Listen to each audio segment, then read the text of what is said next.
Hi, everyone. Restart. Hi, everyone. We have the lovely Eavan O'Neill. She is the founder of Bright Community. BrightSide. I don't know if I can kill myself. No, but this is the story of my life, so don't even worry. This is like, when's your birthday? I'm a Pisces. I am too. Are you? I knew really? it. I literally knew it. Yes, because when you were like, I just love to ask other people questions. It's like an interview. I was like, that's literally me on dates. Wait, when's your birthday? March 6th. 12th. When's yours? Okay. You're the 12th? Uh-huh. Oh, I love that. So many people have a birthday on the 12th. It's like crazy. I same with the 6th, I feel like. Hi, everybody. We have the lovely Eavan O'Neill. She is the founder of BrightSide Community, and I'm so grateful to have you here. So happy to be here. I wanted to bring her on because Ellie G, who's a few episodes past, tell me how you know her again. So I got connected to Ellie because... How did I get connected? I reached out to her and I wanted to do some sort of like BrightSide collab with her. Yeah. Where we like BrightSide is very focused on the visually impaired community because that's what it's for. But I wanted it to reach some people that were not visually impaired. Bless you. Thank you. I tried to hold it in. You're like choking. I really tried to hold that one in. I could tell. But I wanted it to reach people that were also not visually impaired. I reached out to Ellie. I think I emailed her over the summer and was like, hey, would you ever want to do a collab with like a nonprofit? And she was like, yeah, let's do it. So, and then we met over Zoom. We've never actually met in person. I have like a gift I need to give her. So Ellie, if you're watching. Wait, do you want to leave it with me? Because I can, unless you want to give it to her in person. Oh yeah, of course you do. I should have just left it with you. I should have brought it. Yeah. I didn't even think of that. Tell everybody about BrightSide. Okay. So a little bit of background. Do you want me to do like my full background in how I lost my vision or just about BrightSide? Because yeah, sure. Mm-hmm. The whole thing? Yeah. Okay. All right. It's a long story, so I'll try and make it shorter. No, make it as long as you want. I'm like, here we go. Buckle up. I know you probably shared it so many times. I know, but honestly, I have. But every time I talk about it, like new things come up. Okay. Honestly, like truly, for the last 5 years, I've been talking about my vision. I feel like I tell the story differently. So the story goes that essentially my entire life I've had this thing called Stargardt disease. But it was unbeknownst to me. Like I didn't know that I had it until I was a junior in college. What? Yeah, it's crazy. And we can get into the weeds more on like how Stargardt disease presents itself in people and how blindness in general presents itself in people. Because I've obviously like learned so much about blindness going through this. But I remember not being able to see as early as probably like 3rd or 4th grade. And it wasn't significant enough at that point that, you know, I even told my parents, I think. It became more significant in 7th or 8th grade because I was a big sports gal and I love to run, and I can talk about that more. But before I ever ran or found my love of running, I was obsessed with soccer and basketball and lacrosse. And all those sports require pretty good vision. I mean, you have to be able to see a small ball and get it into like a net or a goal. And in 8th grade, my lacrosse coach pulled my parents aside and said, you know, Evan is not seeing the ball like she was last year. I think you might need to take her to the optometrist, get her eyes checked, et cetera, et cetera. And we did. And that's like one of the earliest memories of mine actually getting glasses and doing something to quote unquote correct my vision. And my freshman year of high school, my vision was still pretty bad, even with the glasses. And I remember like not really thinking that they worked very well, but which I should have. I'm not the problem. I was like, and my vision just continued to worsen. Like I was obviously more concerned with like thinking the glasses were cute and not really caring like if they actually were doing anything. And then I went to college, and I'm the type of person that, and I don't know if you feel this way, Faith, it's maybe a Pisces thing, but I like to, like, a lot of times I struggle with prioritizing the things I actually need to do, and I just love to have fun and, like, be with people, and I put off sometimes the harder things or the things I know need to get done. One of which was getting my eyes checked again and going back to the optometrist. You probably were scared a little bit. Yeah, I probably was in hindsight, too. Yeah. But, you know, it's, like, weird, too, because, like we were talking about before we started recording, I didn't even know that things like this existed before being diagnosed. And you probably didn't know that things like this existed before meeting me. And it's so niche in some ways, you know? So I just thought it was as simple as getting a stronger prescription.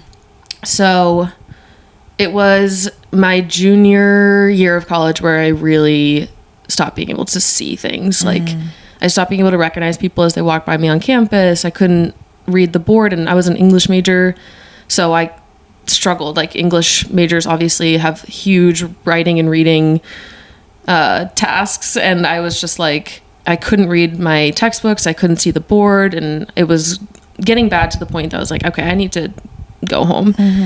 Actually, this is kind of funny, just an aside, but I was studying abroad, and I remember like looking up at like what I thought was the moon, and I was like, oh my god, like the moon's stunning, you guys. And they were like, that's a street lamp, like you really need to get your eyes checked. And I was like, Jesus. So you're like, let me live in my fantasy, please. I was like, please. So anyways, all that's to say is I ended up going home, went to the optometrist I've been seeing my whole life, and you know, they said, Evan, like something isn't right here, your vision keeps changing, and you need to go to Maine Eye Center and see an ophthalmologist. And I did. The next morning, like right away, they had me go. So I knew it was like, it had to be a little bit more serious. Like they didn't schedule me out, you know, weeks. They got me right in, and I was there all day doing testing with my mom. And at the end of that day, the ophthalmologist sat us down and said, you know, you have what we think is Stargardt disease. It's a form of inherited blindness, and you're going blind, and there's no cure, and have a great day. And it was like the craziest, like, just, I was 21, so I was like, what? You like remember what you were wearing and like everything? Yeah. Like I remember what I was wearing. I remember like exactly how my mom reacted. She's obviously really upset.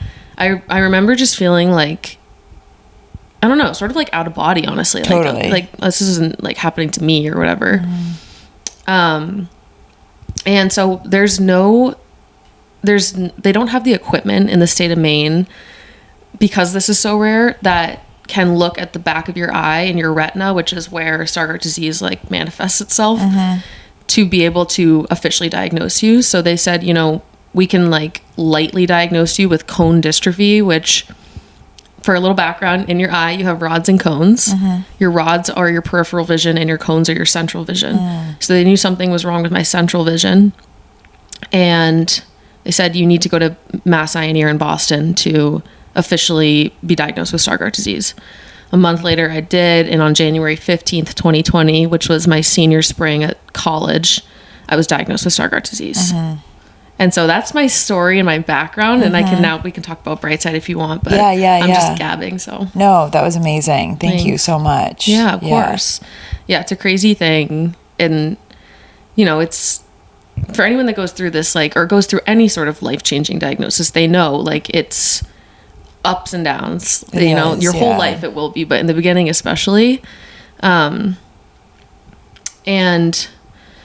so in the beginning, like I always tell people when I'm sharing my story and sharing why I started a support community, in the beginning, like I was, and you can probably agree, we're both very empathetic people, I think, and feel a lot of feelings and emotions, and you know, but I really shut down in the beginning. And it was weird for me because my whole life, similar to you, I think I loved talking to people, and I never had an issue talking to my parents, or really, I mean, they might disagree, but like talking to them and telling them like what's going on in my life and how I was feeling and how I was doing. And when I was diagnosed, I completely shut down. It's my first experience with depression and anxiety, first experience with panic attacks and all those lovely things. Yeah. And being like a senior in college 2 months before the pandemic hit. What year did you graduate? 21. Okay. So you're below me. But you last 2 years, I didn't have like a graduation or anything. Right. You experienced that time. Like that was already so isolating. And having this crazy weird thing happen that like I did not know how to talk about it with people. I didn't know how to explain it, because I was like, I didn't know how fast it was going to progress, which we could talk about that as well. So I just like totally went into a hole. And I look back now and I'm like, you know, the pandemic might have been a blessing in disguise, because as isolating as it was, I had the opportunity to go home and process this, like with my family and people I trusted and loved. And so the story continues from there. Yeah. I feel like it was really nice. Yeah. I mean, you're such a silver lining girl, like truly like half glass full, which I feel like with any impairment, disability, or anything like that, like that's the only way out. Yeah. Yeah. Or the only way through is like you have to remain positive, or else it's going to consume you forever. It's going to take over your life 100%. and you owe it to yourself to like not let it do that. So like, I mean, more power to you, because it's hard. It's a daily practice, honestly, hourly. Yeah. To be like, nope, okay, that was not great, but right. we're going to just keep moving and continue on and like not carry that with me. Yeah. But that's a great point you make about the pandemic, because I feel like even though you felt a lot of really hard emotions, you felt them. Yeah. Versus like just trying to navigate life normally and like maybe going back to college and seeing all your friends and pretending like everything's okay, or people being like, Evan, like, oh, are things okay? Like, right. But, and you know, it's hard for college students it's hard for a lot of people to get on a level with you. They'll never be on your level, but like really understand. Probably your closest friends could, but I feel like a normal college experience probably would have like caused you to spiral even more. Yeah. Or just not like process. Yeah. it. Not process. Yeah. And pushed it further and further away. Yeah. Because obviously too, like in college, I think back to my 21-year-old self, it's like I am still so much of that person, but I'm also so like, I think my priorities were very different, you know, and in college you're really thinking about your friends, where you're going out next, you know, your social status, maybe your academics as well. Right. Like it's just your priority list is so different. Yeah. And I think you're completely right. I think like the timing, and I'm a true believer, and this could be a Pisces thing as well, that like everything happens for a reason, and everything comes into your life at the right time and leaves your life at the right time. And when I think back to that year, was probably the worst year of my life, but all of that did happen for a reason. And the timing was that way for a reason too, you know, because I needed to process it at home. And as scary and shitty as the pandemic was, it came at the right time for me, I guess. So do you want me to talk a little bit more about BrightSide and how that began? Yeah. So when I went home from the pandemic, like I said, I was in a dark place and I started running. And I was never a big runner. Sort of like I said, I focused more on athletics. I didn't ever think of myself as a runner long distance at all. 2 miles was my max, and I was fine with that. And one day my neighbor, Madison, she was furloughed from her job. She's actually running the Philly Marathon with me. Oh, amazing. And she's awesome. She's a really good runner, in person, more importantly.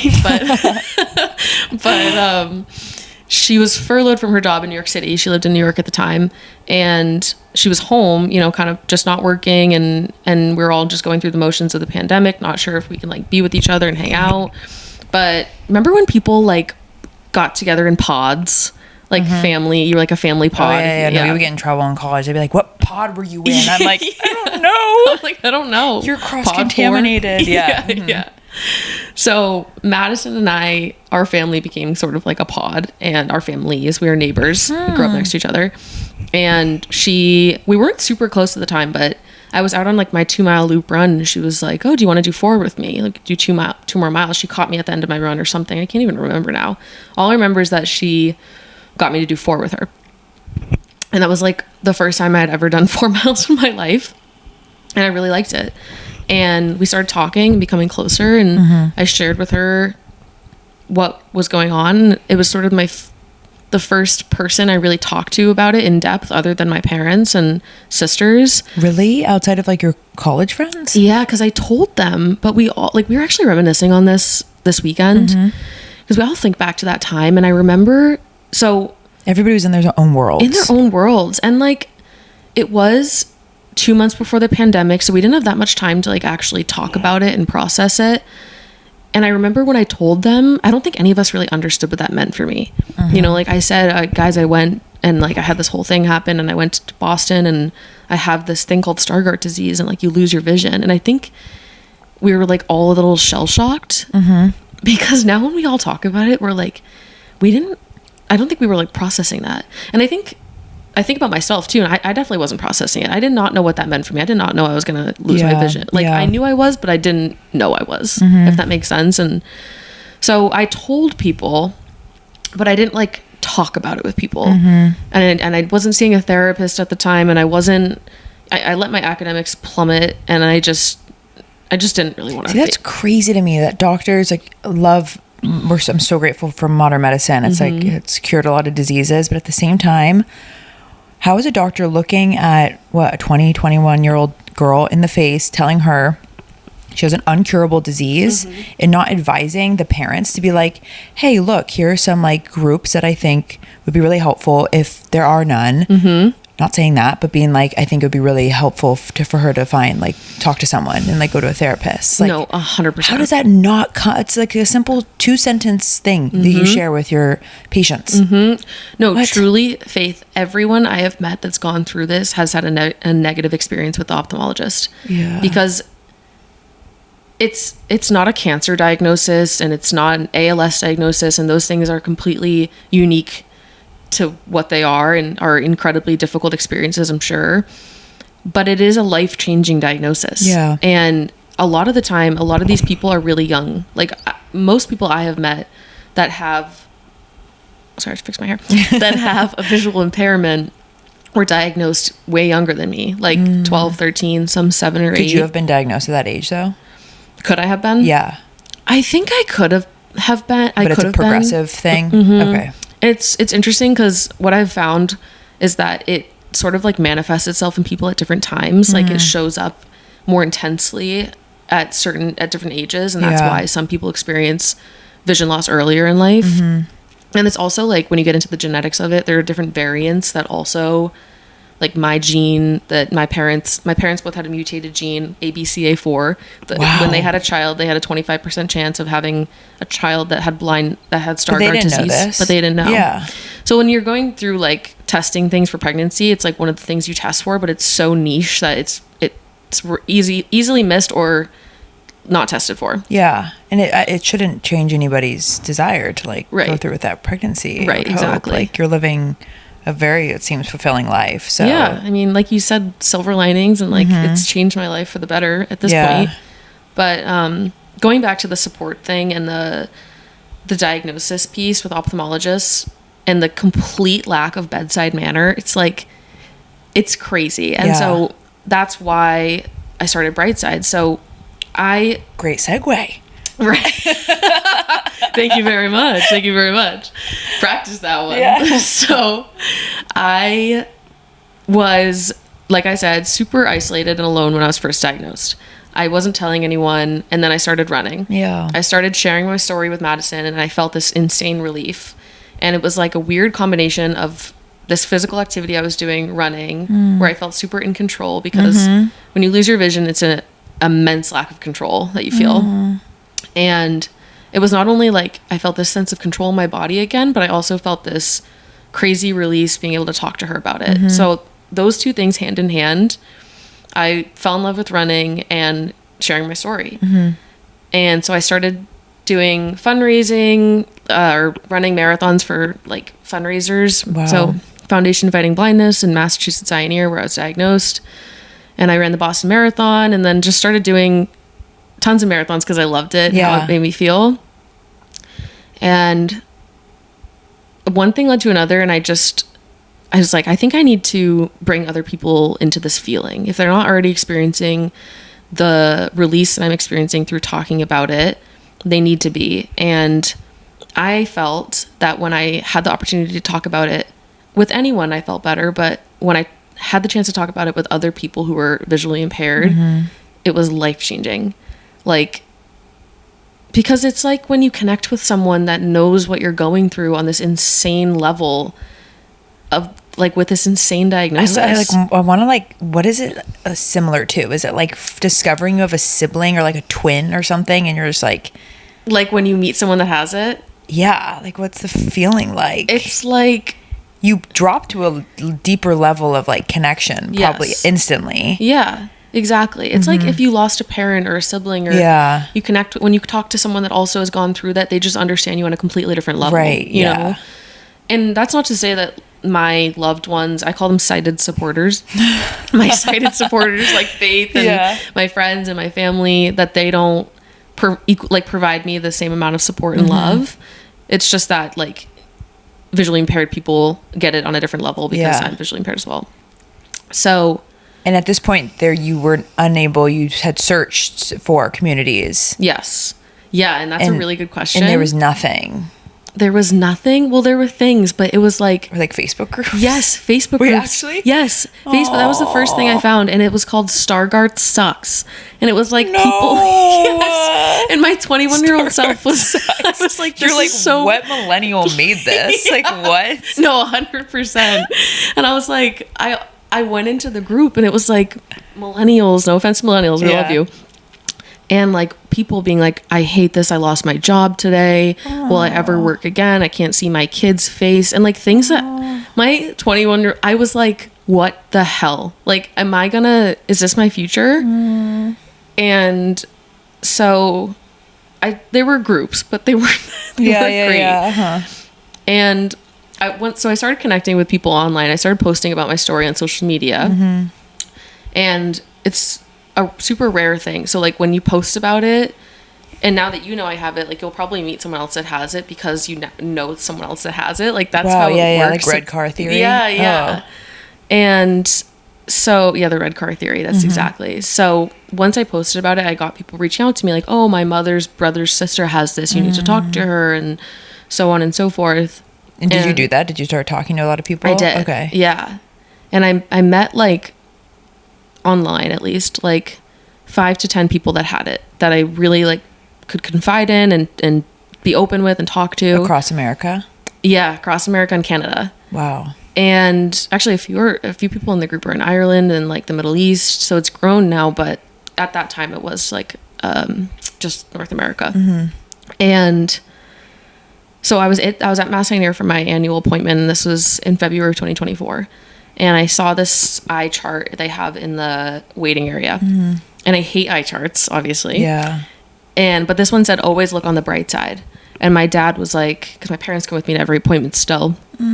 He was like, that would be a really cool name for a support group if you ever do want to start that. Because I'd been thinking about it. And, you know, I'm not a licensed clinician, obviously. That's not my background. But my dad's a social worker and my mom works at a nonprofit for teens. So they both have a lot of experience like with group sessions, and I was raised in a very emotionally open household.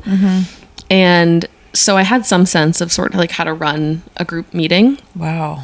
So I decided to start it, and I asked those like 5 or 10 people I'd connected with if they would be willing to join, and they did. And our first meeting was like February or March 2024, and now it's up to 150 people. It's crazy. Wow. And it's been almost 2 years since I started it.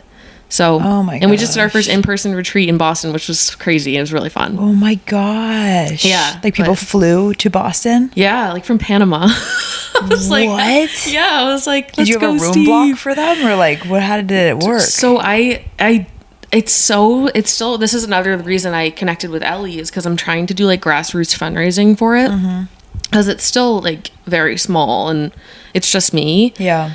My friend Lindy, who lives in Brooklyn Heights, she has Stargardt disease as well, and she helps me run like the social media and stuff because that's her background, and she's great at that. So she definitely helps me with BrightSide. It's not just me, and other people help me as well. Yeah. But financially, it's just me. Yeah. So, you know, and I work full time, so trying to fund the retreat was the hardest part. I had some donation money that I could use for like planning the day, but everyone came and paid to stay on their own and stuff. For sure. Yeah, but it was awesome. So like, that's incredible. Yeah. Fully organized by yours truly. Oh, yes. What? Yes, girl. It's crazy. And I'm the type B person. So organizing that kind of thing is like not my forte. Yeah. Did it scare you to ever have to plan a wedding? That's like my worst fear. I think about that all the time. Me too. That's the Like, one reason I don't want to get engaged. Right? It is. It's truly. I cannot do that. Me too. I don't know how people. There's too many decisions. Too many decisions. Too many things can go wrong. Yes. No. I actually think about that all the time. So it's funny you say that. Yeah. Like planning anything. Yeah. Also being someone's maid of honor. Like if my friends want to ask me, but like I'm scared. I'm not good at, I'm so not like that, you know? Which is fine. It's gotten me to this point in my life, but it still scares me. Yeah. So planning the retreat was like, it was hard. And how many people? 20. So Jeez. It was about 10 or 11 members, or maybe no, like between 10 to 14 actual members of BrightSide. And then they came with their sighted supporters. So a lot of them came with a partner, friend, spouse, whatever it was. And do some of them have, has it progressed, like, are there maybe some older people, like, has it progressed more? Like, is it? Yep. Okay. Yeah. There was a mix of people there that day. We had, youngest was 22 and the oldest was, I don't know. I don't want to age them. Probably in their 60s. Okay. Some have used canes and some use service animals, seeing eye dogs. And some have nothing, like me, where you wouldn't know that they are visually impaired unless they told you or it became clear somehow. Wait, really quickly though, for everybody's just like understanding. So when Evan came, like, would honestly right now would not ever know that she is visually impaired. Like, she's staring at me in my eyes. I'm so glad. Yeah, as they're like welling up, I'm like, okay, she can't see this. It's okay. No, I can't. Oh, you can. And she like came in, and I'm so glad you did this. She got like up really close to my face, which like makes me feel. Like, hey. Wait, no, but like honestly, like thinking like, oh, like so not being able to see your kids, but like being able to see them up close. I'm like, oh my god, I can't talk about that. That's that's how you should see your kids. You should always be that close to them. So you're always going to be able to hopefully see them like that. But she got really close to my face, and she's like, okay, I can see you, and I was like, what? Yeah. It's weird. It's really weird. So right now, to her, my face, she can see my hair, but my face is like a blob. Yeah. Just so people can understand like what she experiences. Yeah, that's a good point. So Stargardt disease is basically where you lose your central vision from the inside out. And if anyone watched Love is Blind this season, the girl on Love is Blind had a form of blindness that a lot of people in my group have as well. Oh my God. And it's exactly what I have, but from the outside in. Oh my God. So it's like, I feel like it's like a Snapchat filter with like everything else is blurry, but you can see the face. Yeah. So it's like tunnel vision, like looking tunnel through a vision. straw. Yeah. So it's so interesting. Like I've learned so much about A, different disabilities, but B, different types of vision loss. Yeah. And I work at Mass Pioneer now, like so full circle. Oh my gosh. Okay. So I've obviously learned about even more that way too. Yeah. But it's crazy. Like we have people in the group who came who have retinitis pigmentosa, which is tunnel vision, Stargardt disease, which is what I have, albinism, which causes blindness as early as birth. We had people with diabetic retinopathy. We had people with glaucoma. We have people with all different types of vision loss that presents in all different ways. So we're all in this room together. No one can shake hands. No one can make eye contact. But like it's just vibes, and that's like the beauty of that day, Right. And back to your point quickly about Stargardt disease, another way I describe it to people that can be helpful is, this is like how I used to describe it when I was first diagnosed, is like if you think of this huge cake and then someone like punches a huge hole in the middle of the cake and rips out everything in the middle and there's like 2 crumbs left. That's sort of how my vision is. Like I can see Faith's TV. I know she's a TV there. I can see this big beautiful window and her amazing apartment, but she, especially since now you're even further from me, I know that you have like grayish pants on, but like I wouldn't be able to tell really what color your shirt is or what your hair or face looks like at all from here. It's just gone. So it's so weird. It's dark or it's absorbing, like it's a color blob. It's a color blob. It's a color blob. Okay. Like, yeah, like I can tell you have like something black in the middle, which I know is the microphone. Yeah. But I wouldn't know like I don't know if like I wouldn't know if it's you. So a huge thing for my friends is anytime I'm alone or like I don't know, they have to say who they are. Like it's Eliza, it's Katie, like so that I know who they are. Right. There's been a lot of adjustments like that. And in like dark bars too. Oh yeah, it's impossible.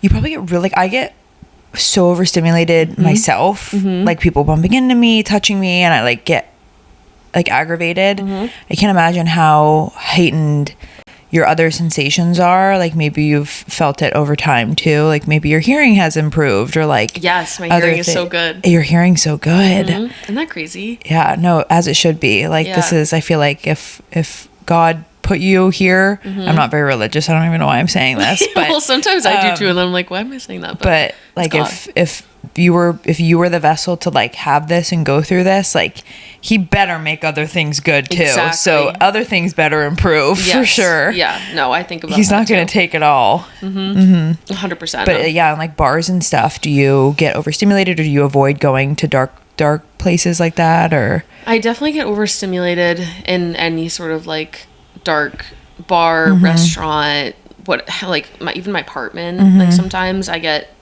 anything like that is so hard, and especially for any type of vision loss. Like dark spaces are just so hard.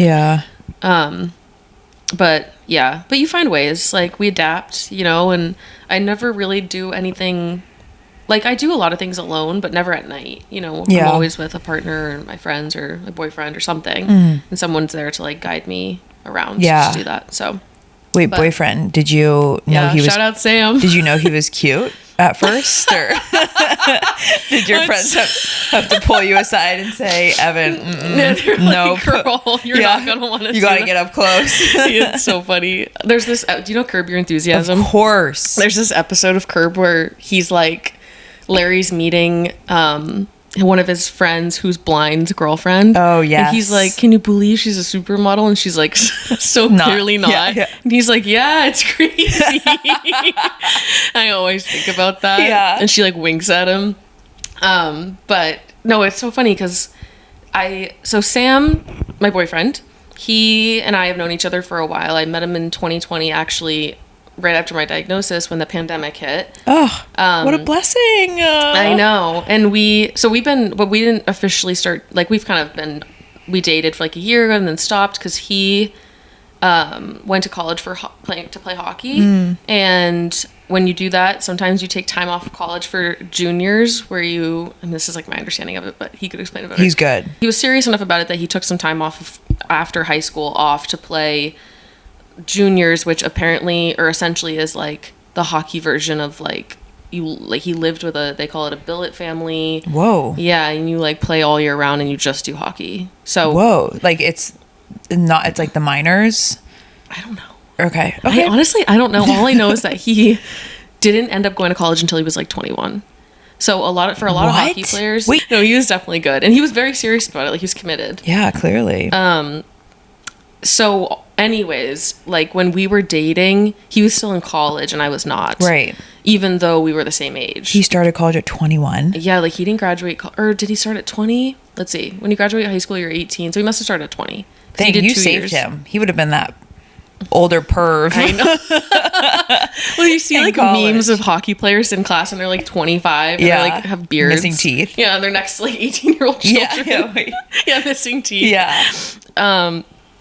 But anyway, so Sam and I ended up ending our relationship because he was still in college, and like we were saying earlier, your priorities are different than when you're in the quote real world. And yeah, so we took some time off, and I really did like my blind dating that year that we weren't together. And that was an interesting experience. Wait, yeah. Is it a play on words, or are you actually serious? I'm serious. So, no, it's play on blind words. Dating? Play on words. Okay.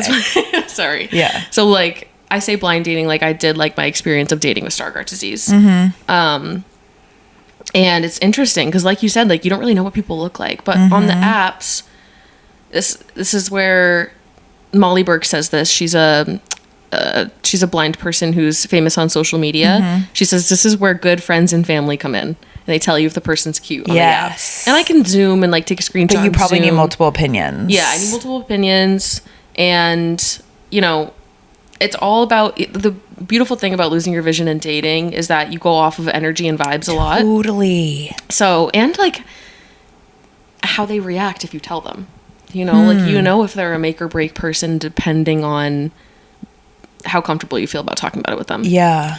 And there was a lot of people that weren't, so it was interesting. Yeah. But Sam's a gem. He is like the most special person I've ever met in my life. Since day one, he has been supportive with this, and like I don't even have to think twice. Like he picks me up, he drops me off anywhere we go. He takes care of everything. Like I don't have to think about it because he just does it, and that's just a blessing. He's amazing. Clip that, Sam. Yeah, I love Save it forever. love you, Sam. But yeah, and like we were saying, like this is also something for anyone out there who's visually impaired or has a disability or has anything that affects their life, even, you know, mental illness, like anything. You think about how it will affect your future. Yeah. And how having a family will be affected.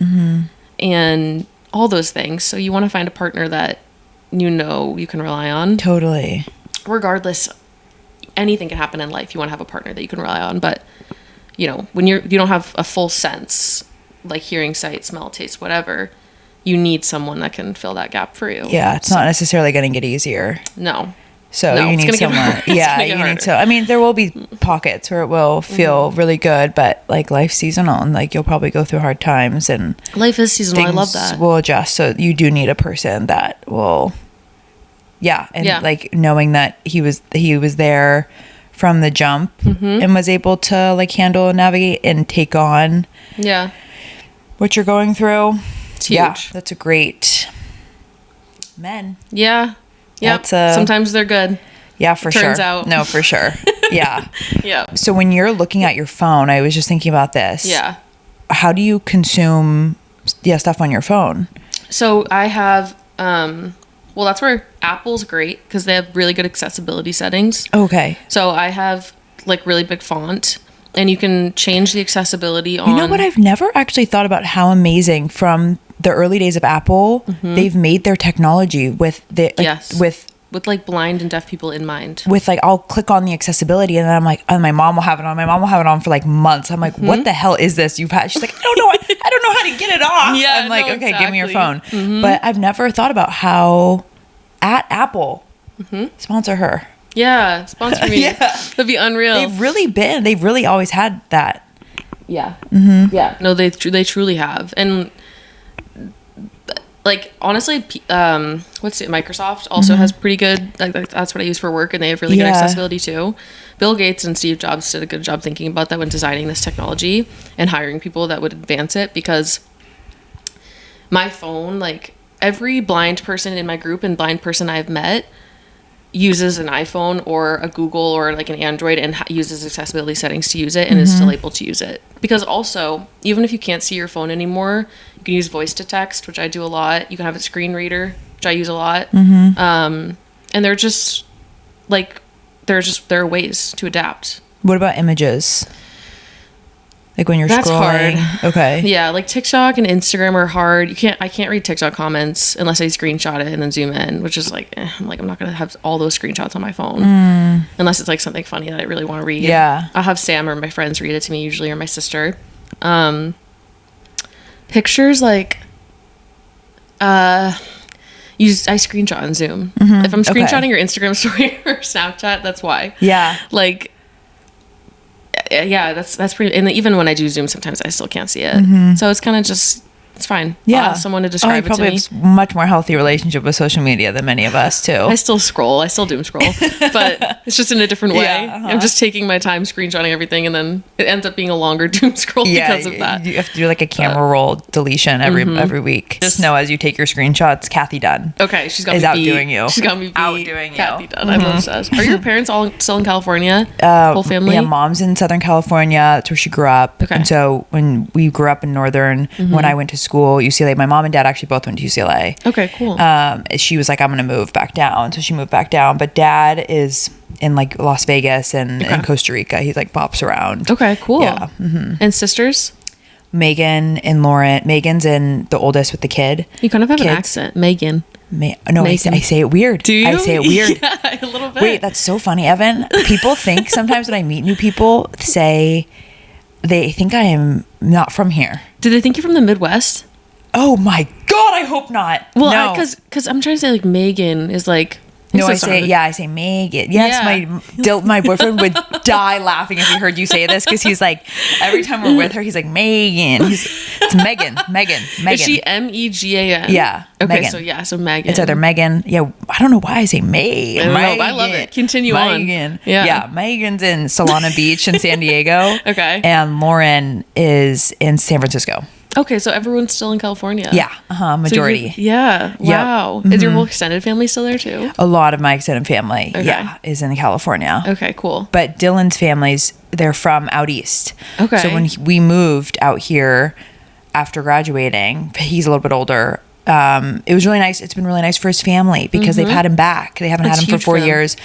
I'm not sure if you feel this way, but considering what I know about your nuclear family, Northeast families are really tight. Yeah. And you guys don't move away from each other. No. Like, it just doesn't happen. Is that not a thing? No, it's not a thing. Really? I mean, it's a thing. It's definitely a thing. I don't want to like tag. Like, my family, we're really close, but I think because all of our siblings were far apart, we're already starting to develop. Like, Megan has 2 kids. Like, she has 2 little babies, and Lauren is getting married. So we're starting to build out and have built out their own families. Yeah.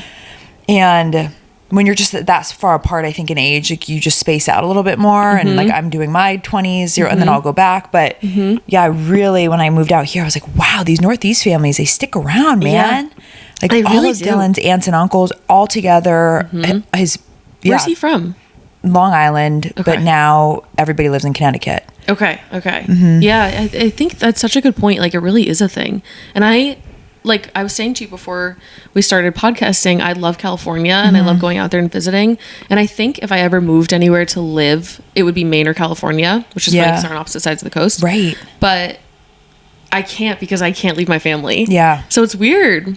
I don't know. I feel like it's obviously situational. Everyone's different, but I definitely feel that in the Northeast, which is interesting. Yeah. Yeah. It's so funny. It's probably so nice growing up in Maine, and I feel like it's just such a beautiful state. It's just like California. So lush and stunning. Yeah. It's probably so nice on the eyes for sure. Oh my God. It really is. And so this is something I forgot to add. It's sort of like a blip in my life that I like skip over when talking about my story. But after I was diagnosed, so a bunch of things happened in 2020, even outside of my vision, that just made it a really hard year. Yeah. And at the end of September, October of 2020, I was like 4 or 5 months into my diagnosis.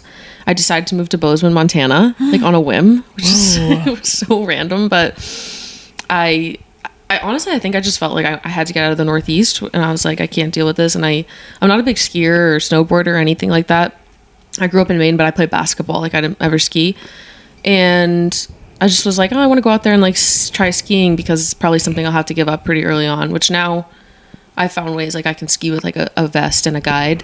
But back then I was like, I want to ski alone before I have to give that up. And so I moved out to Montana for a year, and going back to like the Maine and California thing, like, I loved Montana so much.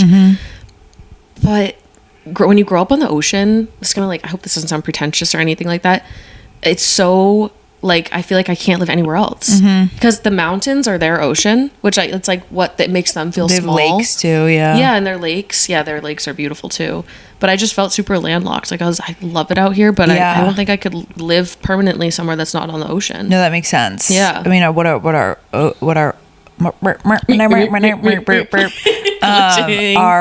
Earth is 70% water. Yeah, I think you're right. Yeah. So it's just being next to something that's so vast. Yeah. It's just it's a different feeling. It is. Kathy, my mom, always says, she's like, the ocean ions. She's like, the ions. I'm telling you, Faith. I love there's that. ions, and they make you happier. I'm telling you, it's the ions. You have to live near the ocean. It's the ions. Oh my God. I need to meet this woman. No, you do. Yeah. You would love her. She would love you. Oh. But awesome. The ions, I really think it's something to do with. Yeah. I understand. No, she has a really good point. I think it is. And like, you probably grew up going to the ocean to watch the sunset. And I did the same thing. Sunset and sunrise were always so beautiful on the ocean. So beautiful. And I was like when we went to school in upstate New York, we were all like, where do we watch the sunset? And like, right. In Montana, I was like, where do you watch the sunset? It's different. It's just different. Yeah. I think growing up on the coast is special. Totally. For sure. I loved it. Yeah. So, but back to running. I feel like I skipped over something that I wanted to ask you, but maybe it'll come back to me. Marathons. Running. Yeah, back to running. How do you do it? Like, and you must be pretty fast if you did Boston. Like, I'm not fast. Okay. I'm not fast at all. Well, I fundraised you're still to get into doing Boston. something that a lot of people don't do. I just ran the New York Marathon. You did? Congratulations. Thank you. No, wait, that's I'm like, awesome. why am I getting so much attention? Like, Not you should. No, but it needs to stop. Like, I just ran a marathon. I think it's special, but I'm like, it's not that deep. I know it is really not that deep, but it also is so deep because you trained for that for 4 months probably. Yeah. You put like so much time you're into an that. athlete. Like, I played sports. I'm just like, this is something we do. It's just, but I'm not trying to make, but anyways. No, that's so cool. Congratulations. That's my dream marathon. Wait, why haven't you done it? I don't really know how to like get into it. Like, I think I would have to. I can help you. Really? Yeah. Okay. I can look up like charities. It's either lottery. Yeah. Which I did enter for and I didn't get. And you didn't get in? No. It's either lottery and you always enter in the lottery, but you can also do, and then if you don't get in, then you do by charity. Yeah. And you can see all the lists. Like, you could write into chat, like, what are some visually impaired charities that I can partner with? And then, like, I can help you, like, or you're probably good at this, but, like, just drafting emails. Yeah. I can call them for you and stuff like that. Oh my God, you're an angel. Because that's what I literally had to do with Ronald McDonald House. Wait, so you ran for Ronald McDonald House? Mm-hmm. That's awesome. I kept the guy's contact and I would call him, like, leading into it. And I'm like, Phil. Yeah. I'm like, am I going to get off the wait list? He's like, chill. Yeah, right. My texts are all green. He's like, bless him. But he's definitely, he's like he's an old guy. No, he's like old. And I'm like, please take me off the wait list. Wait, that's awesome. But yeah, it was great. That. But yeah. Is it worth the hype? It's unreal. I don't think I'm going to run more, but I don't think anything will ever compare. Yeah. I feel like everyone says it's an unbelievable day. It's so wildly emotional. It's, oh my God. You will be like so overstimulated in the best way possible because majority of it's in Brooklyn, which, I didn't run any of the trail. I never I didn't train very well. Like, I don't wear watches. I just like run on feel, which means it's badass. My half marathon was fast, other half not fast, but when you're running through Brooklyn for the first like 15 miles and throughout Manhattan too, the roaring that you hear, like, people are fucking screaming and yelling at you like they know you, like, and you're coming up to people and you're like, wait, is that my family? And it's like, no, they're just strangers that are like, come on, Faith. And I'm like, let's go. So no, it's insane. I was turning corners and going, wow. Like, I was and the whole first 15 miles, all the photos that were taken of me, I'm literally smiling and running. My mouth is open. Faith. Yeah, no, it's an incredible. I bet the crowd like carries you. Oh yeah. Yeah. Oh yeah, and you can work them up too. I was like, let's go, and they're like, yeah. That's so awesome. cool. That is so cool. I want to do it next year. You have to do it. Yeah. Okay. I'll add it to my list of places I'll try and do it. Right. Like I'll try and get in if I can. But yeah, the running part. How do you navigate that? Is it probably running marathons too? I'm sure you run with a guide or something. I run. So this is another thing about vision loss. It's interesting and sort of goes back to what we were talking about before. Different types create different like phenomenons of what your vision looks like. So for a lot of people with like retinitis pigmentosa, which is another very not common, but like other form of vision loss, like the tunnel vision we were talking about. Yeah. I have found that more people I meet with vision loss have that than what I have. Okay. It's a little bit more common, for whatever reason. They like are more apt to run with a guide because they can't see their own feet. Like they can't see anything in their peripheral. Oh. So they have like, they're looking through a small like tunnel. And so a lot of them will run with a guide. People with Stargardt disease will also run with a guide, but it's a little bit different because I can see my feet and I can see my surroundings. I just can't see straight ahead of me. Yeah. So like my main concern would be like people and running into people. Yeah. Versus like tripping. So it's probably only the beginning, like few miles like when it's or something. Super crowded. Yeah. But I will never run without someone next to me. Like I always run with, I call it like a pseudo guide, like a fake guide. Like I'm running Philly with my friend Madison because I know she'll stay with me the whole time and guide me. Yeah. I've run with a guide before, like an official, my friend, but she was a guide. And for like a trail race because I can't run on a trail without a guide. A lot of people can't run on trails to begin with. I know. It's true. Like we probably all fully said it. Probably people need guides too. Yeah. But I think for marathons to come, I'm going to consider using a guide. Yeah. Just because I feel safer that way. Totally. You know, like it's like when I give up my license, like I want to make sure other people are safe too, not just me. And for others' safety and my own safety, it's probably for the best. Yeah. You know? So as long as I have someone next to me, I feel comfortable. But there are amazing organizations like Achilles, who you probably saw at the Boston the New York Marathon, who provide guides for runners that want to run the marathon, or just go out for like a 4-mile training run. Like they have guides that will go with you, and they pair you with the guide, so it's amazing. So that's how I navigate it right now, but it'll change. And it's so worth it too, because I feel like it it feels so free probably for you. Yeah. Like you probably feel like so alive and like in control too. Yeah. Like such a great way to phrase that. Yeah. It's like when you were saying that you run without a watch and you just let yourself go, it feels like you don't need your vision or your hearing or any really sense to run. You just run. You just run. Yeah. And there's this is gonna sound cliche, but so much beauty in that, honestly, because it's like, it is so freeing. So freeing. Yeah, it's amazing. Do you listen to music, or do you? Sometimes I feel like I try and keep my hearing, like I try and like not use headphones as often as I can, or shocks, because that's like a visually impaired hack that my friend Anna taught me, because shocks. They're like the headphones that shocks. Yes. And so you can like hear your surroundings, but you still have music. Yes. Those are good if you're visually impaired, because you have you can rely on your hearing for like signals, but but you don't have to like have a full headphone in. So I'll try and do that, or run without headphones, but that can also be like grueling at times. So I don't know.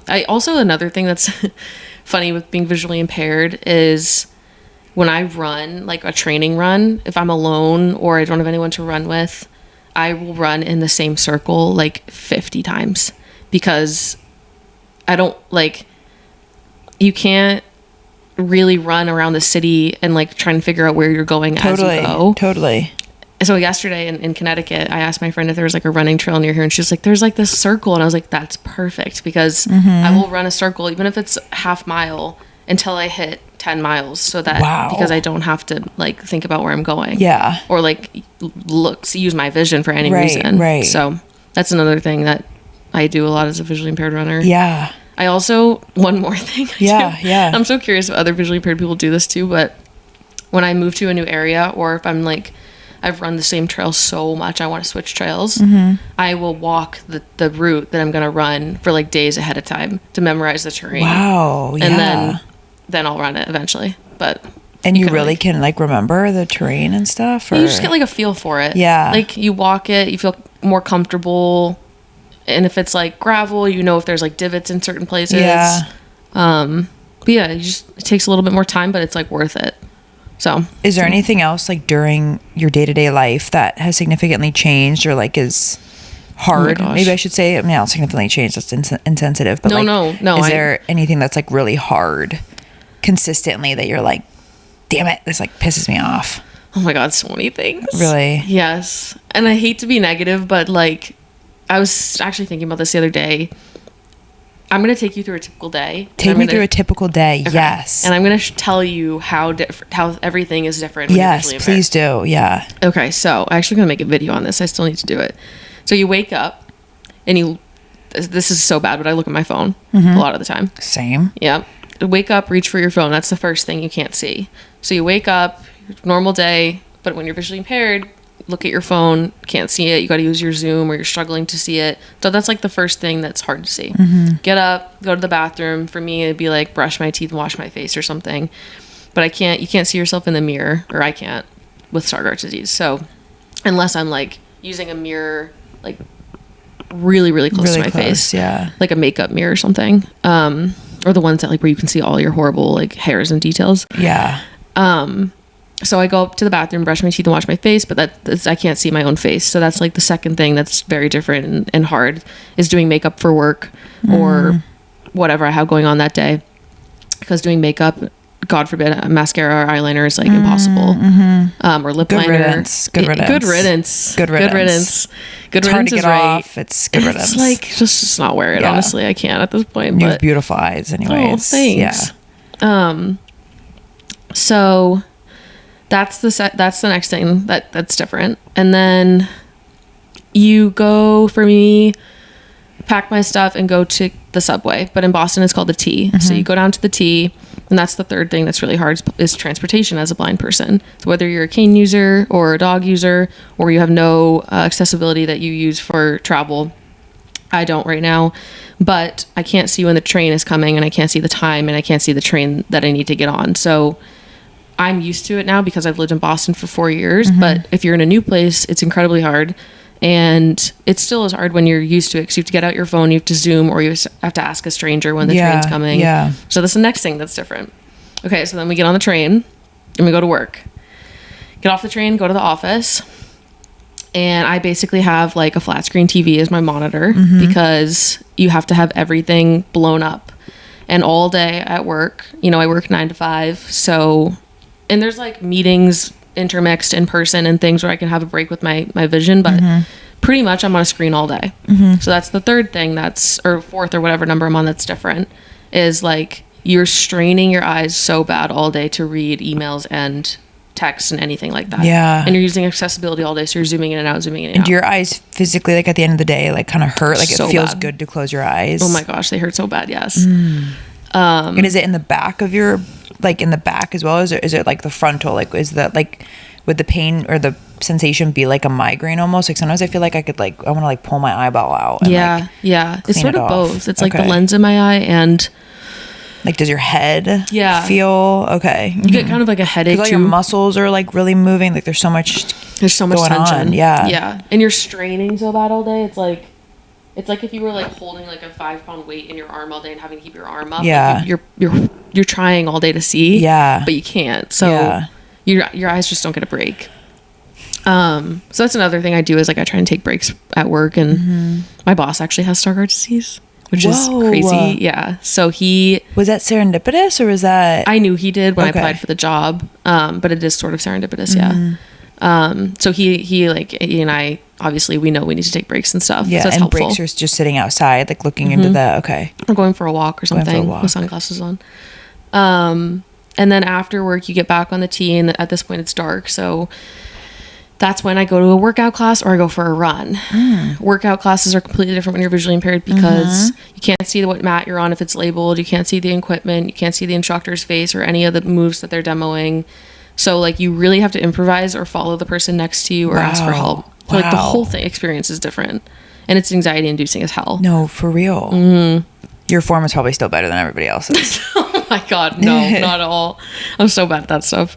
And then it's the end of your day, and you go home and you want to make dinner, and you are trying to read a recipe. And this is one of the hardest things being visually impaired, is reading anything. Yeah. So when you're trying to like even cook like goodles or like pasta or whatever, Yeah. you can't read how long it's supposed to cook, and you can't read like what the ingredients are unless you use an app or you use your phone camera. Yeah.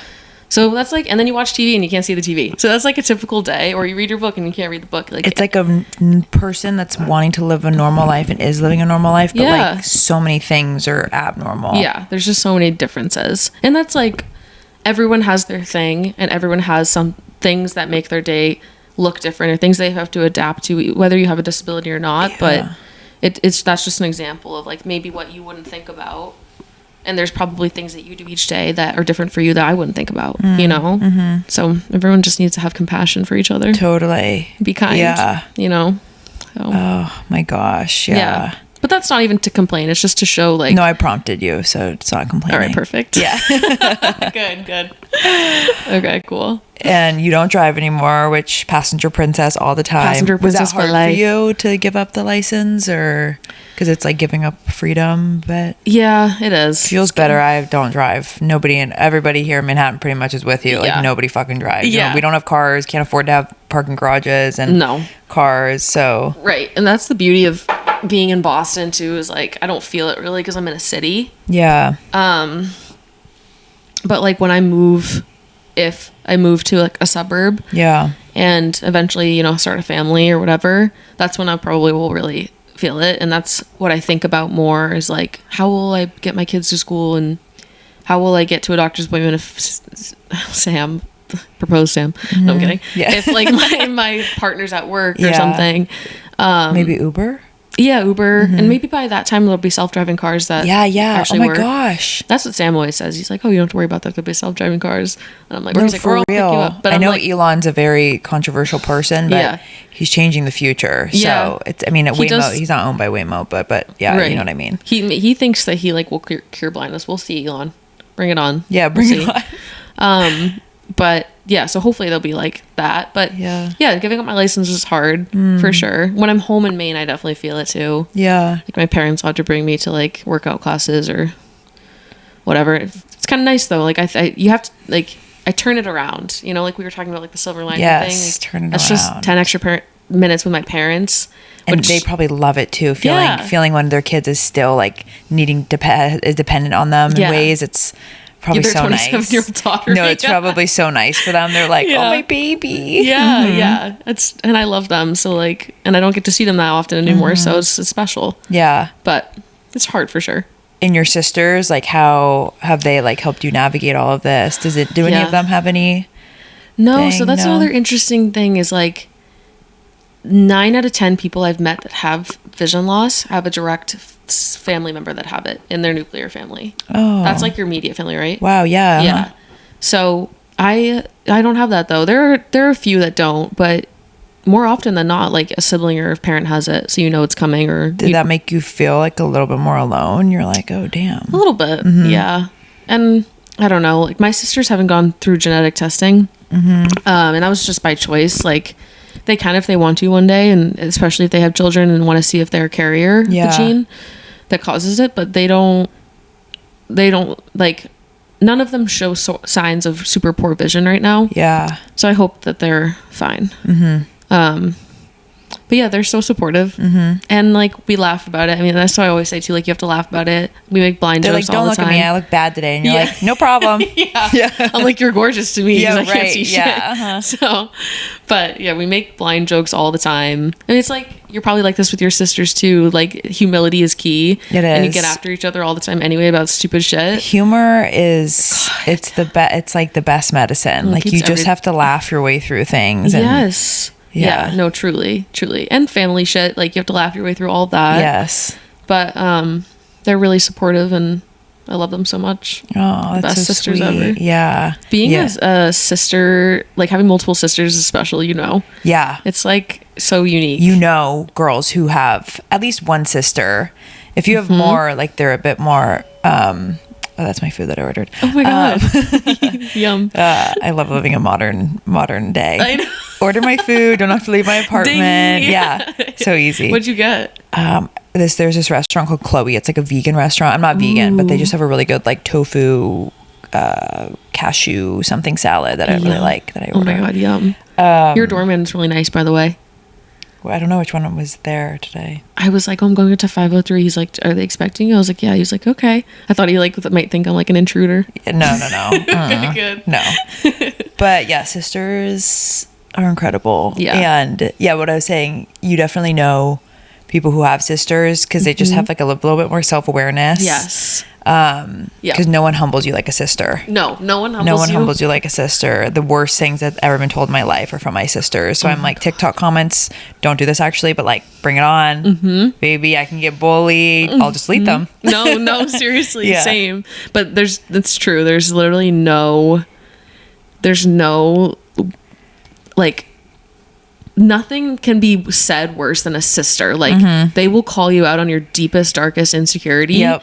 Like I used to be so insecure about my eyebrows and I had like a unibrow growing up and my sisters would always say shit about it. And I'm like, now you can't say anything about it that will hurt my feelings because I've been done for with that. Yep. So it's true. It makes you stronger. Mine was mountain goat midget because I was like very active as a kid. Yeah. I also like was super tomboy. I was obsessed with Buzz Lightyear. Like until age of 5, I love that. I would go in swim trunks with like no top, like just free as a bird. And now looking back, I'm like, I love that my parents, I mean, did that. How'd you do that? Let me do that. They were like, let her be free. And my older sisters were like, no, have her put a top on. Because understandably, Megan was like 10. She has her like Megan was 15, has her 3-4-year-old sister doing this. It's embarrassing when she has all her guy and girlfriends over. Right. But my parents were like, no, let her do her thing. It's phase. She's free. But I was just like a moving body. And we did this road trip when I was thinking like 5 or 6. Yeah. Megan was too cool for school. She was 15, 16. So like she did not want to do a road trip in an RV across America with her family. It was like her worst nightmare. Yeah. That's literally nightmare fuel for that age. Nightmare fuel. But then it's like a movie, a Jennifer Aniston movie. It ends up being like, so like, you know, she's like, oh, I love my family. Glamorous. Glamorous. Yep. But in realizing as an angsty teen that like you love your family, whatever. We would do a lot of hikes, and we were in Montana, I think it was, and I would always shoot ahead of my family and like run up the mountain, run up the hill. Yeah. And I guess mountain goat midgets they live in the mountains, and they can like buck themselves up fucking boulders and like jump up around, and they just like scurry up massive mountains. And that was me. Oh and my God. and this is bad because like we're talking about like disabilities and stuff, but I had a fascination with Dylan, and I asked Alexa what we're supposed to call them. What's the appropriate name to call little people? Oh, a little person? Is it a little person? I don't know. I asked like a midget? Yeah. Is that what you're saying? I think. But that's offensive. Midget's offensive. I think midget's offensive. I think little person is the right one. Okay. I was fascinated. It was the first time I'd ever seen one. Yeah. In the Midwest or something. I couldn't believe my eyes. I was like, what? Yeah. I'm like, you're my height. Yeah. I'm like, what is going on? I was truly fascinated. So, and then I would draw all my family. And then when I was mad at my family, I would draw mom and dad normal, sisters midgets, or sisters little people. Oh my God. On paper. So they knew I was fascinated with them. And then they combined that mountain goat, because I would scurry up the mountains with midget. They called me that until I was like 14, and it would get so, I would get so mad. Faith. I would get so mad. I'd be like, that's unreal. Yeah. That's such a sister move too. Yep. Oh my God. I'm obsessed. Yep. I love it. They find like all the deepest insecurities and combine them. They genuinely do. They're like, oh, this gets under her skin. Excellent. Yeah. Mission accomplished. We're going to coin that. Coin it forever. Seriously. No, it'll follow me forever, which is fine. It's so funny. That's awesome. Well, we covered so many bases. Yeah. This is so awesome. Oh my gosh. Thank you so much. I feel like I've known you forever. Me too. Yeah. Pisces, maybe it's a Pisces. Sisters. Yeah, totally. Totally. Oh, and that was another thing. We're water signs. Yeah. So we need to be by the water. Yeah, that's true. Yeah. That's so true. Have you ever tried swimming? Like, does that, I'm sure it's difficult, but I not like, is it sensationally like being in the water, or? I haven't really tried it. Okay. A guy in my group, Graham, shout out Graham, he lives in Brooklyn, born and raised. He is trying to be a Paralympic swimmer. And so he loves swimming and has said that it's been like super therapeutic for him. So maybe I should try it. I gotta get in the pool. I like never grew up, like I swam in the ocean as a kid, but I never grew up like going to a pool or anything. Right. So I should try that. I tried surfing recently. That was fun. Whoa. Yeah. Which in Maine? It was really fun. I want to try in California. That'd be cool. Are the beaches rocky and pebbly in Maine? Yeah. Yeah. In the water, is it cold? Freezing. Yeah, same with California though. Yeah. Yeah. Are the beaches pebbly and rocky there? No. Southern California. Northern, yeah. Okay. Southern California, no. It's sand. Okay. Yeah, it's nice. Yeah. Have you been to Hawaii? No. Oh, I gotta put that on your list. I want to go so bad. I think it'll blow your mind. Oh, I have so many places I want to see. See is a loose term, but like, see before my vision worsens. Yeah, feel and experience. Experience is the word. So many places. Okay, well, you just said something. Okay. Until your vision worsens. So is it going to progress? Yeah, so that's a good question. So yes, it will. It is now. Like it technically is now. It has worsened quite a bit since I was diagnosed the last 5 years. But it's interesting, like, they don't know enough about the disease really at this point, or any, like, even the one I keep mentioning, retinitis pigmentosa, they don't know a lot about these things, these genetic, like, disorders, these inherited retinal diseases, that's what I'll call them, to tell us exactly or be able to dictate how fast they'll go. So it's different for everyone. What I have noticed in my life is that it tends to decline really fast. So it's like on this exponential decline, and then it'll plateau for a number of months to a year. So it'll stay the same. I'm legally blind, so my vision is 2200. So 20/20 is like really good. You know, it's like what you want. And so what the normal person can see from 200 feet away, I could only see from 20 feet away, and it'd still be blurry. So I don't know, like, how fast it'll progress. In some ways, that's a blessing to me, because it is, yeah. I don't want to know, like, I'll be, you know, not be able to see at all by like 40. It's like, do you want to know how you'll die or when you'll die? Exactly. But yeah, so that's like, so it stays pretty bad for like months to a year, and then I know it's declining because like something I could see somewhat clearly 6 months prior, I can't see it all now. And then I'll be like, okay, it's worsened. So yeah, that's why I'm in therapy and why I have a support groups, because like you got to talk about this kind of thing. Yes. Because that can be like dark and hard. So and also see other people that have existed with this, and they're fine, they're okay. You're like, okay, green flags, I'm seeing good things. Yes. Like you're able to still live and exist, and you keep pushing on. Totally. Right. Persevering. The human will to like live and survive. And I guess that's why marathons are so amazing, because it's like the will to finish and the will to like persevere through pain. Like that is like, it's a metaphor for life. It's a metaphor for life. Yeah. Truly. Yeah. It really is. Oh my gosh. Well, what makes you feel really good? Like whether you're having a rough day, like you're just like feeling, you know, emotional, or like whether you just want to do things that make you feel good. Like what's a fun, a good feeling day for Evan? I love that question, because I feel like I call them bad blind girl days, when I feel like my just vision. Feel sorry for yourself. Yeah, I feel sorry for myself. You're just like fuck this. Yeah, I'm like fuck this, and I feel like my vision is particularly bad that day. Like I've called 5 people I've met by the wrong name, or I walked into a fucking pole or something. Like things like that happen, and I'm just like ugh. And I feel like these points of frustration. And on those days, I will always like do something good for myself, like get a sweet treat. Yeah. Or get my nails done, or go for a nice long run, depending on like my mood. Or I will like cook a really good meal. I'll FaceTime my mom or an old friend. Like little points of joy that I find throughout my day. I'll make a point to make it happen so that I feel better. Yes. You know, I will like go get a matcha. Like it's always like food based, I feel like, but for me, but same. Or shopping. Like I'll go get something, you know, I'll treat myself. Yeah. Like I deserve this. And you can't see how much it is. You're just like, whatever. Take the card. No, that's wait, actually that's though, so how do you know how much things are? I take a picture and zoom in. Oh fuck. Yeah. Don't do that. I know. I shouldn't. Or I get up to the register and they're like $200 and I'm like, what the fuck? I'm still gonna get it to you? Well, you know, sometimes they say the total.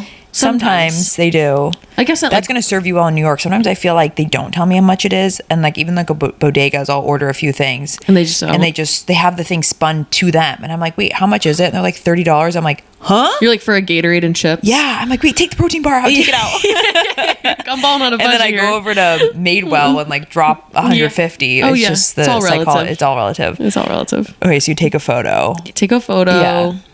I do a lot of online shopping, honestly, too. You're saying it's how you get deals, too. Yeah, it's how you get deals. And I don't know, I'm also just like lazy, so I don't want to go downtown and like try stuff on all the time. Yes. But yeah, I usually take a photo and zoom in. Trying to think if I do anything else. That's pretty much it. Sometimes I use apps for accessibility, but your phone camera is like your best friend as a blind person. Yeah. 100%. 100%. Yes. So, technology can suck, but at the same time, it's like... living in a world, like there are probably people that were like you that have passed and been beyond us, and like maybe their life was a lot more difficult because they didn't have technology. Yep. No, 100%. I think about that all the time with this too. I'm like, because like people probably had Stargardt disease in like the early 1900s and they just had horrible vision and didn't know what was going on. Yes. You know, like, and that goes for so many other things too. Like I'm sure people were experiencing crazy stuff and just had no idea what it was. Even like depression or like these like feelings. Anxiety. Like I feel like technology and science we live in a great time for both those things. And hopefully from this point on, they will only get better. Yeah. We're just like figuring it out. We're figuring out how to like have better relationships with it. And 100%. But I mean, it's so like, I wish more people knew you so they could know like not only I feel like it's so, this is like why I love being around people and surrounding myself with people, because it's all about perspective and relativity, like being relative to what you're going through, not to like not think what you're going through is hard, but just know like somebody like Evan is existing with something that is objectively very difficult and persevering and positive and just like light and like just living a life that's very fulfilling. Yeah. And so for me, I like always think of people like you. I'm like, this, no, like right, it's not that deep. It's not that deep. Got to keep going. Yeah. Yes, it sucks, but like if Evan can do it, I can fucking do it. So no, that's really sweet. I feel like I feel the same way about other people too. Yeah. And that's I was going to ask that too about like other people with disabilities too. Like you even mentioned like ALS and stuff like that, where like the writing's on the wall for that, those types of things. But at the same time, and that's just like why life is so confusing. I'm like, why does it take somebody to get diagnosed with something like that for us to realize like, oh, life's too short, or like, oh my gosh, I grapple with this all the time. I'm like, I don't want to ever feel like, I do too. I'm like, I feel like there's part of me stuck in society where I need to exist normally and like go to do a job and save my money and have good relationships and work out and do all the things that functionally people do in society. But then part of me is like, but if I were to die tomorrow, what life would I be living, and why am I not living that life? 100%. I think about it all the time too, Faith. I think it's like really, I think that's really normal. And I think a lot of people think about that. Okay. I just, like, half the time I'm like, we are all, like, what's that saying? It's like, we're like meat covered skeletons on a floating rock. Like, I think about that, like, that's going through space. Like, nothing matters. Just nothing do you. Matters. If you want to post your content, post your content. Right. If you want to run a marathon. Like, do your fucking shit. No one cares. And then the other part of me is like, I need to be perfect. I need to wake up every day and go to work and like, you know, excel at work and go to home and go for a run and like eat healthy. Yeah. But then I'm like, I don't know. I think that more of me gravitates towards it's everything, just do you part of my life. And if it's like a practice too, like I feel like you starting BrightSide and doing this, you're actively progressing towards like just like higher forms of yourself, I guess. You doing this podcast is the same thing. Yeah. It's like 100%. My way of... Too creative. I'm sure you feel the same way. I never want to think in the future of, oh, I wish I did that. Yeah. I wish I started earlier. Yes. Like the hardest part's starting and doing, whether it's running, whether it's starting a nonprofit, whether it's reaching out to that person and like that you had a crush on, blah, blah, blah. I don't know. But yeah, I always think of my older self.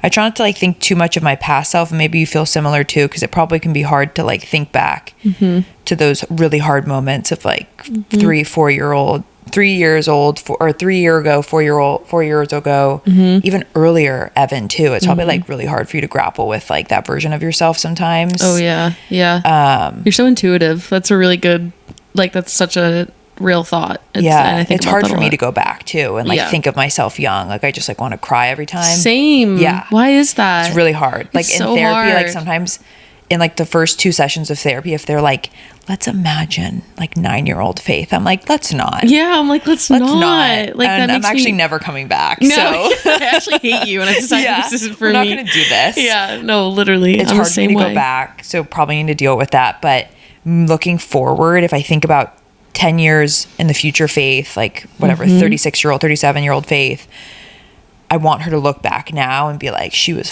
fucking killing it. Yeah. She was doing everything she said she'd do.